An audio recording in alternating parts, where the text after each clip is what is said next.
Welcome to the Unquestioned podcast with Debaere and Willem Himpe. And today we even have a special guest, Roselinde Meerschaut. Am I pronouncing it right? Yes. Okay. And as well today it's Louis' birthday. Congratulations, happy birthday. Thank you. How old are you today? You old bastard. I can finally drink. I'm 18. No, I'm 24. 24. So this is actually your special birthday podcast. So definitely it's a good day to bring a guest and explain a little bit. How do you know the guest? And so Roselinde is my stepsister and she's an entrepreneur as well. Tell us more about your business, Roselinde. It's kind of a pity to talk about me when you are like having a birthday party. Yeah, but you're a special guest and you're only here once. So what do you do? Why should people follow you? I'm transforming a business into something really creative that sticks into their mind. Okay. Just to keep it short. And what type of business is that? I'm doing marketing, creative marketing, content marketing to be exact, and I create reels, TikToks for social media. I do email marketing and web design, but with quality and a focus on content. And TikTok, is that a serious social network that we should take seriously, or? Yes, it is. It's really disruptive at the moment. It's something really new. But yeah, it's something really to consider as a business if your audience is on that platform. But if it is, you should be there because it's the Facebook of 12 years ago. And maybe to precise, which kind of audience are currently on TikTok? Because you have, of course, the big competitors, Reels and YouTube Shorts that are trying to as well the short form content. But why is TikTok now has it still so much organic reach as it has from the beginning, kind of? Or well, obviously it's 3 years ago it was way bigger, but it's still possible to reach a lot of people since it's still not the main platform where people are present. But to answer on your question, that which audience is there, obviously there is the stereotype is that there are a lot of children are present on the platform. 14-year-old girls doing little TikTok dances. Exactly, that's what the stereotype was in 2019, I think. But for the moment, a lot of already millennials are on there, especially 25 years old up to 30 are present on that, and that's really a market. There is a lot of potential in that market since a lot of people are on there for hours, literally. They have money as well. They have money exactly compared to the children, but also if they are on TikTok, they are there for hours. They don't stay on TikTok for just 2 minutes. When they start scrolling, they are there for hours, I swear. It's kind of one thing as well that I can only speak from my own experiences, but TikTok has very good default settings. Once you go into the app, it's let's say maybe 1 minute of swiping and immediately gives you really good content that kind of matches. Exactly. So it takes so much data even from the start that kind of locks you into that platform. And the other platforms like YouTube Shorts and Instagram Reel they're trying it, but they can't really find it. Or do you think in the future that these big platforms, the same kind of how Instagram took stories from Snapchat, is the same thing gonna happen to TikTok with Reels and maybe YouTube Shorts? It's kind of funny because Reels don't really work as good as TikTok does because the platform is just super saturated compared to TikTok.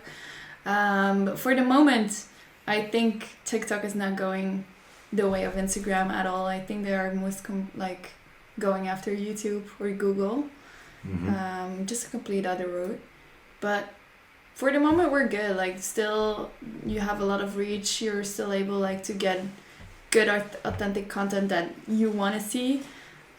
Just because it's not as saturated as Instagram or Facebook or the other platforms. So, yeah. I have one little follow-up question, kind of, because today, Louis, ChatGPT and all that kind of generative AI that's kind of making content for the businesses and individuals. What is kind of your view on this shift in content creation? Because it's kind of scary because content creation becomes so easy for everyone. Which impact does it have on you and on the industry, we think? For the moment, I think copywriters are the most like the people who are having the hardest time to compete with AI. But I think for the moment, content creators or content marketeers in general can use like OpenAI or ChatGPT to their advantage and not compete with it. Mm-hmm. I think they just can use it as a tool, which I use honestly. So, but I understand there is some kind of scary part of it. Why do you think? Because maybe Louis. Maybe you can bounce the question back to me. I don't know because for me, I also create websites, and for example, if I need some like code, I just ask OpenAI to give me some code, and they just like send it in like 2 seconds, so I don't have to like Google it. Or what do you think, Louis? Because you are a software engineer at Spotify. Do you believe as well? Have you been using the ChatGPT or maybe the OpenAI JavaScript creator for writing code yourself? Or so I haven't been using ChatGPT enough, but I can totally see that it can help non-technical people or people that were using WordPress before. People that would be using WordPress can more easily get a snippet of code from ChatGPT. Yeah, that's true. So like low code, it's kind of the new low code. It's actual code, and you don't need a human to proofread it. Don't you think it's gonna evolve later into some more? Like it might, but you still need to understand the program. So, I mean, of course, I'm talking against my book. But I'm sure that like large projects will still require humans. But yeah, if you do something that's easily reproducible, like a landing page. I mean, there should only be one landing page that you can customize, just like there's one Shopify store template. That's enough for most people. Yeah. So it depends on how special your service is. How customized it has to be. Mm-hmm. I believe it as well. Like currently, I'm personally using it as well for like small little snippets of code that I'm saying like, oh, I don't find it on Google because it's going through this Stack Overflow journey or jungle, and then you say, F it, let me just go to ChatGPT and it gives you a nice answer. But then another thing as well, give me an integration with Slack, for example, and it gives you kind of code how an integration works, but then you copy and paste it, but it doesn't work at all. Yeah. But you can ask ChatGPT to explain the piece of code to you line by line. So I think it will also accelerate moving non-technical or semi-technical people to more technical. Yeah. So again, education-wise, it's a great tool as well. Yeah, exactly. That's true. It's still time will tell what kind of which kind of sectors ChatGPT will revolutionize. But what will always be true is if you don't learn, if you don't keep improving your skills, you're gonna get replaced. That's true. That's always been true. That's so true. From talking about replacing, so a lot of people know that major tech companies like Google, Amazon, and even Spotify have been doing massive layoffs. So Louis, do you still have a job or not? Yes, I'm still there. Unfortunately. Shit, my co-founder is not yet available. But yeah, unfortunately, some of my very talented colleagues have been laid off. So, that's never fun to hear. But there's been layoffs all across the industry, and not only that industry, basically everywhere. Yeah, so more than just the tech industry. Yeah. The only major tech company that hasn't let people go is Apple, because they weren't hiring as aggressively. So. And do you think it's because they weren't hiring as aggressively in this bull market that they won't have to? Maybe you should explain like when they were hiring. Yes. So when people see the headline, Meta is letting 10% of their staff go. Google is letting 12% of engineers go. That doesn't tell the whole story, because actually Facebook is back to 2021 levels of employees. And even at Spotify, for 2022, we still have a net growth even though we've let 6% of employees go. So it's just everybody has been overspending, over hiring. And Apple is literally the only exception. Google, Facebook, Amazon, they all have a 50% increase in their already huge army of personnel. So.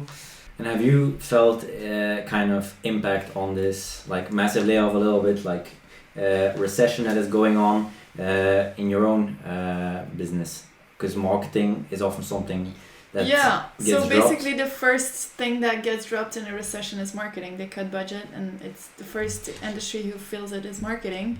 But also like in other industries. So most of the time I'm working with fashion.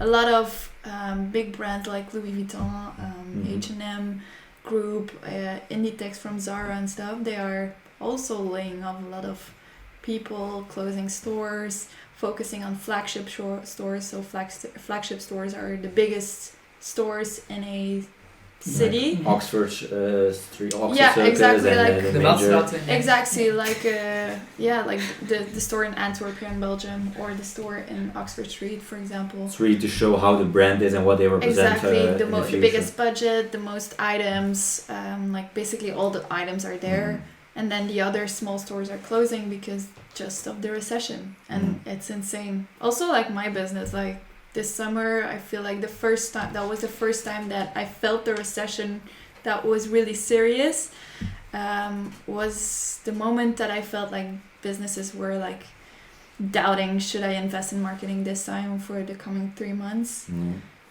It's kind of, the last time that this happened was in 2008 with the financial crisis that was created by the housing bubble in America and kind of took over the whole world. And we were still young, I think, so we didn't really feel it. We were just going to school, la la la.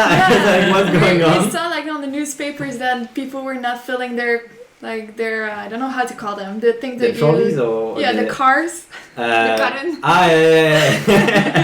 So they were laid off, or they were getting. They went to the magazine, like the shop, and they exactly. They filled their shopping cart fully. Groceries. That was like the first time that I was confronted with crisis for the first time when I was a kid.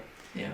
And now it's kind of like the first time that we really feel it while we're in the workforce exactly. ourselves. And especially during summer, I was so scared that I wasn't going to be able to pay my taxes and to be able to like pay my rent at the end of the month, because still like I felt so much insecurity around me, like no new leads coming in, and my recurring clients were like doubting if they still had to pay, like, or still wanted to invest in the same services they are used to, which compared to now I feel like it's already a little bit better, but still like a lot of people are on guard literally. And it's about to get worse. The market has like calculated in that something is coming this year.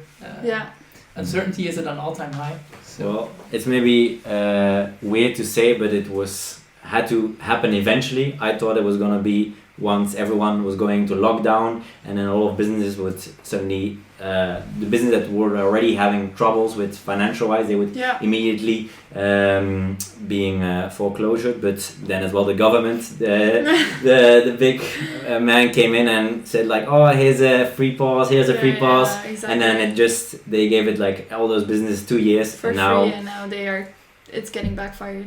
Correct. But I wanted to ask you one more thing actually, because isn't that as well an opportunity now? Because there's kind of a recession and people are dropping their marketing budget. That means actually the ads and all the kind of content that's being posted by companies is in lower supply, so you have more organic reach. Is that kind of true? And what is your opinion about it? How should fashion brands or other companies use this type of recession time to still get their brands out there?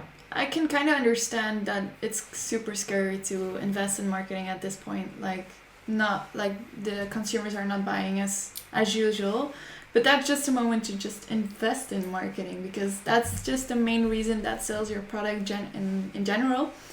And as you said, like competitors are not putting in the budget for marketing ads or putting in like organic or content into the world, so there's more space for us to create content and to push it out, but still, I would say it's still gonna be hard. Obviously, like platforms are saturated as fuck. So can I say a word?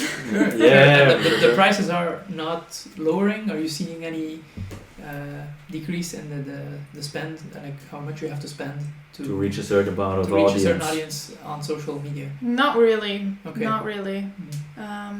I do see like a lot of people are still like putting in ads because a lot of people are getting, I'd say a lot of people are less able to or not willing to outsource their services. They try to learn it themselves and they put the ads on themselves, you know? Okay. So that's what I see this time, but still I see like ad budget stays kind of the same, especially on Instagram and Facebook. It's getting kind of quite expensive to advertise.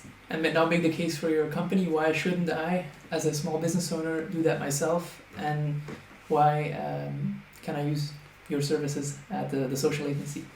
Just to leave the service for professionals, I'd say. Like for me, I'm like a big supporter for just outsourcing. You're better at that part. I can exactly. focus on my stuff. Exactly. Focus on your strengths. Yeah, exactly. So you can focus on what you do best, and I think that's how you optimize a business and grow eventually. So. Cool. Well, we're very much fans of outsourcing whatever doesn't make you special. So of course, that's great. Well, one more last question I had about predictions towards the future. We talked about ChatGPT, we talked about TikTok and so on. What do you think once the market gets back to normal will be really kind of a trend forward, or that you're now already seeing that's something new in the marketing world? For me, I still believe TikTok is going to be a big thing in the world. Like we're still at the beginning of TikTok in general, and a lot of brands, especially brands, I feel like people are getting used to TikTok, but brands are still not hopping on TikTok, which is insane, because even though your ideal client is still not on TikTok, in 10 years there will be. And if you're big now, you're the first, like you won the, like you are winning in 10 years because you already have the platform there. So. And are you afraid that it's gonna get banned? Because that was one of our predictions. Yes, exactly. I remember, like in 2020, I guess that was gonna get banned. Yeah, but it's very much on the agenda in the US at least. So, are you afraid of that Black Swan event that is just not available? Because it's already not available in certain schools. It's banned on certain school Wi-Fi networks in the US. No, I don't think so. Okay. Because it still generates a lot of. Well, business. We will hold you to that for the next episode, and we'll see. It generates still a lot of business in the US as well. So perfect. You think TikTok is here to stay? We'll see about that in a few years. Wow, perfect. And I said it. Yeah, great. That's great. And to finalize the episode, do you maybe have one awkward little memory about Louis, about our little birthday boy when he was younger? Or maybe you don't want to disclose it on the podcast. No, I actually don't have any. He's always been a little angel, Louis. I do have about my little stepbrother who's sitting next to us. Olivier behind the camera. Behind the camera. That's maybe. I don't have any about Louis, I think. Maybe you can help me, you guys. That one time we scared him in the house. Like, oh yes, I remember. But it's not very like related to him. Yeah, we kind of used to like scare everyone in the house. And like we did it once with Louis, and he was like shouting. He was like, "You mother! How dare you!" I honestly don't even remember where that was. Like which house? It's still trauma. You see, it's you erase it from your memory. I compartmentalized it. When you say that. Yeah. Well, we'll have to see if there was still some iPhone footage of that. But first of all, thank you to come up on our podcast. Hopefully you enjoyed it, and maybe you can come back in the future and see your predictions. Thank you very much, Roselinde from the Social Agency. Thank you, guys. Yes. Well, that was episode 9. Hopefully you enjoyed it. Please give us a thumbs up, and hopefully you liked it. And I'll see you on the next episode of the Unquestioned podcast. Bye bye.